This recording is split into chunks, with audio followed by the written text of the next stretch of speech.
become death, the destroyer of worlds. The weapons of war must be abolished before they abolish us.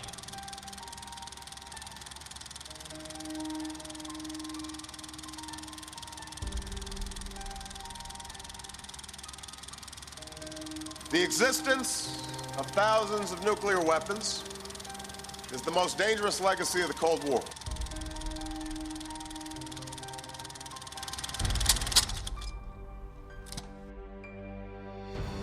When the United States dropped the atomic bomb on Japan in 1945, the world had changed forever. Nuclear weapons had become a reality. The world's superpowers, America and the Soviet Union, were now involved in an arms race like no other. Fueling the arms race was an ideological war that separated the world. Communism and capitalism were in conflict, and split the world according to their ideological alliance.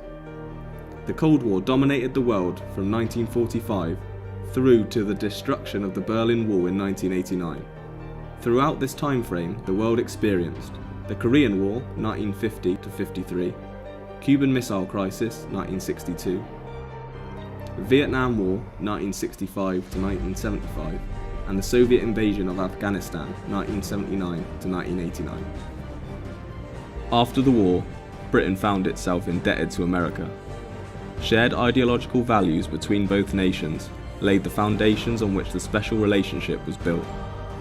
The potential threat of communism to Europe was a concern for America and Britain. With Eastern Europe falling under the Iron Curtain, Britain acted as the counterbalance to communism. The United Kingdom was a vital ally for the Americans. Its geographical position was ideal for airfield bases, which had the ability to launch tactical strikes on the Soviet Union and even Moscow itself. Having bases in the UK was important for providing supplies to NATO troops in Europe. Britain's role was acting as a hub to transit weapons and equipment. Another key role the United Kingdom played was containing the Soviet Navy. Arguably the most valuable asset to NATO from the UK was the Royal Navy. In order to block the Soviet fleet effectively, the Royal Navy patrolled the North and Norwegian Sea. It also tracked and targeted most of the Soviet submarines that attempted to break out into the Atlantic. The defence system used was called the SOSUS net, which was a chain of sonars that spanned from Greenland to Scotland and detected almost all submarines. After detection, US submarines would be dispatched from Holy Loch in Scotland to intercept the Soviet vessels. Lastly, the UK provided a strategic base to house intercontinental ballistic missiles. The UK housed a sizable number of Polaris missiles in the 1960s and Trident missiles in the 1980s. These allowed the UK to act as a nuclear deterrent for NATO and put extra pressure on the Soviets. All of this made Britain a key player in the Cold War. By Britain playing a significant role, the threat of a nuclear attack became high priority for the UK government. With the nuclear threat a reality, preparation began to take shape in the form of nuclear bunkers being strategically built across the country.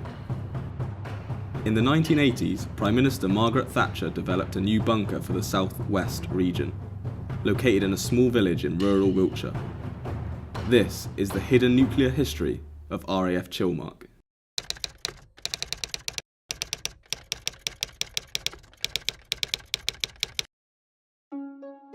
Chilmark is a small quaint village located in the heart of Wiltshire, 11 miles west of Salisbury. In 2011, it is estimated that the population was just 525 residents. This is according to census data provided by Wiltshire County Council. Chilmark contains around 150 houses with a church sitting at the heart of the community.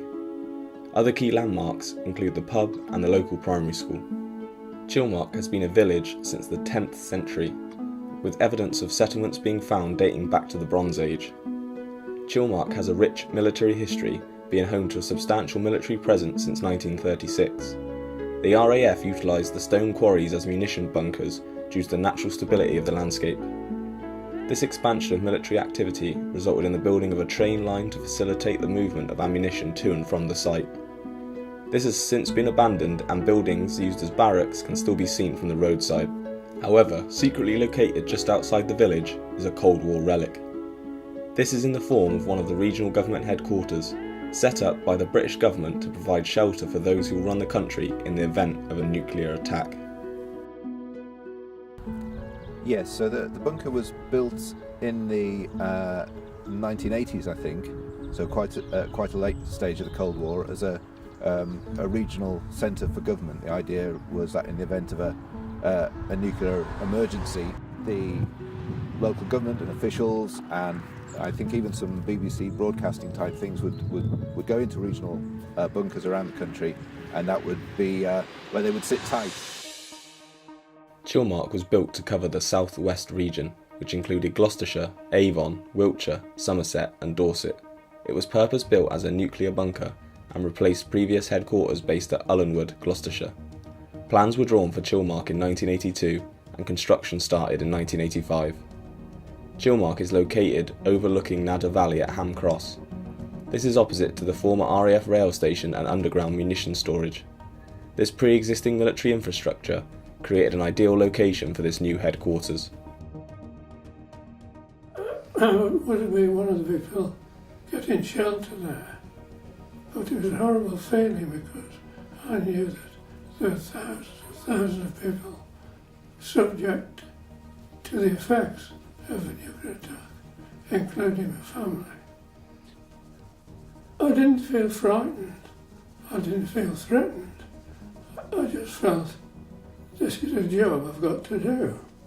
And I never questioned anything else really, apart from the fact, could I leave my family behind? It's like being in a tomb. It was really scary to think that you were underground, but they were quite well equipped.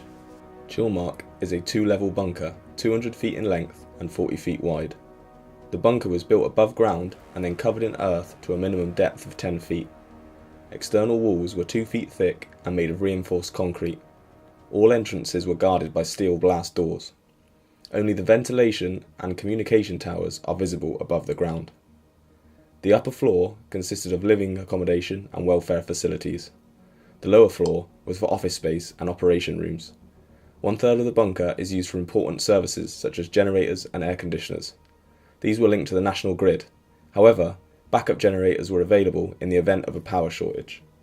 Other rooms included a BBC/radio studio for broadcasting messages to the population, and for communication with other regional government headquarters. Another room was a strong room, which held very important documents, and this was reinforced for security. The bunker was built and equipped to last 30 days after a nuclear blast. The bunker would store supplies for the maximum capacity of 40 staff. There were contaminated clothes bins in preparation for the possibility of exposure to high levels of radiation. And it was obviously designed to run some form of government, police force, fire, ambulance and hospital. But it's obviously going to be on a very limited scale. On February 22nd, 2017, the history of the Chilmark bunker took a dark turn.